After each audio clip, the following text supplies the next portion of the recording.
حرم میں ایک بوڑھے سے آدمی آئے میرے پاس، ڈاکٹر صاحب کیا بات ہے، آپ ویل چیئر پر ہیں؟ میں نے کہا جی مجھے گھٹنوں میں تکلیف ہے۔ کہنے لگے اچھا اللہ تعالیٰ آپ کو شفا دے، میں آپ سے لاہور میں ملاقات کروں گا۔ میں نے کہا آپ ہیں کون، میں تو آپ کو جانتا نہیں۔ تو کہا میں میاں محمد شریف ہوں۔ تب وہ کلک کر گیا میرے دماغ میں، جب بے نظیر کے زمانے میں انہیں گھسیٹ کر دفتر سے نکالا گیا تھا، وہ واحد موقع تھا کہ ان کا فوٹو آیا تھا اخبار۔ بہرحال پھر جب واپس آ رہے تو ایک ہی جہاز میں تھے، پھر میں گیا، میں اکانومی کلاس میں تھا، وہ فرسٹ میں تھے، پھر میں نے جا کے انہیں سلام کیا، ان کو میں ملوں گا، ملے نہیں۔ وہ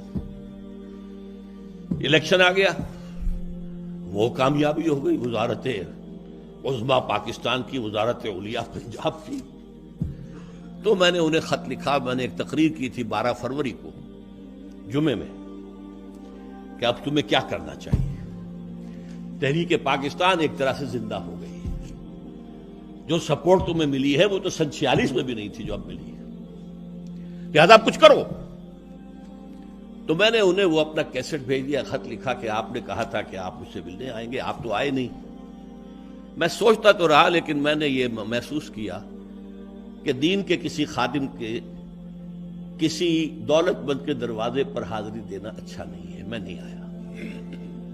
البتہ اب یہ صورتحال بن گئی ہے تو میں نے اپنا یہ کیسٹ آپ کو بھیج رہا ہوں، آپ سنیے۔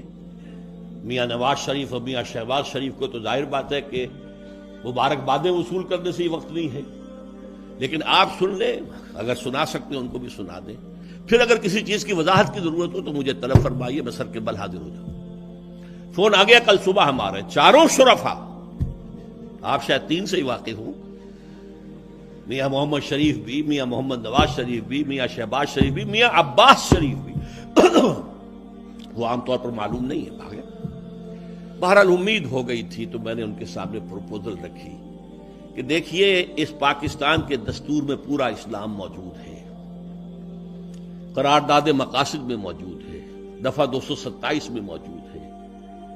قرارداد مقاصد میں ہم نے اللہ کی حاکمیت مانی ہے، یہ نظام خلافت ہے، حاکمیت اللہ کی، تو انسانوں کے لیے خلافت ہے، collective وائسریجنسی of the Muslims.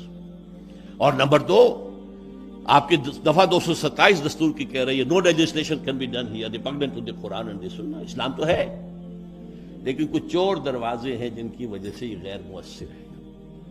227 attach کر دی گئی کاؤنسل آف اسلامک آئیڈیالوجی کے ساتھ۔ دفعہ قرارداد مقاصد کو ہمارے جسٹس نسیم حسن صاحب نے کہہ دیا کہ جناب یہ بھی ایک دفعہ ہے، وہ بھی ایک دفعہ ہے، کوئی ایک دفعہ جو ہے وہ دوسری دفعات کے اوپر حاوی نہیں ہو سکتی، وہ بھی ختم ہو۔ فیڈرل شریعت کورٹ بنائی تو اس کے اندر ججز جو ہیں ان کا معیار نیچے رکھا تاکہ جب چاہے انہیں نکالا بھی جا سکے۔ تقی عثمانی صاحب کو اٹھا کے ایسے پھینک دیا جب سود کا ججمنٹ لینا تھا اپنی مرضی کے مطابق۔ یہ آپ چور دروازے بند کروا دیں تو سلولی ایک بڑے ہی ریگولر پروسیس سے، ریشنل، لیگل، کانسٹیٹیوشنل پروسیس سے، یہ نہیں میں کہتا ایک دن میں، جو کہتے ہیں ہم ایک دن میں نافذ کر سکتے ہیں، ہم فلاں کر، نہیں، قطعاً نہیں۔ New legislation will have to be made.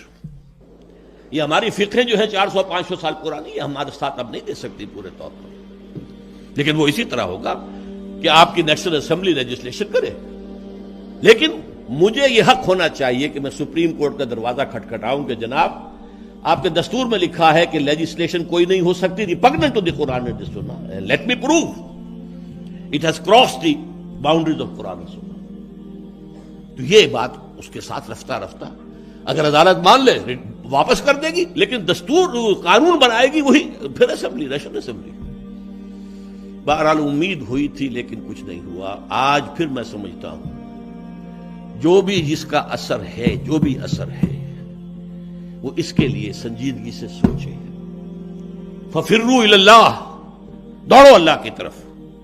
اس دوڑ کے لیے پہلا قدم بھی تو ہوتا ہے نا، یہ قدم اٹھوایا جائے۔ بہرحال یہ ہے کرنے کا کام۔ اگر یہ نہ ہوا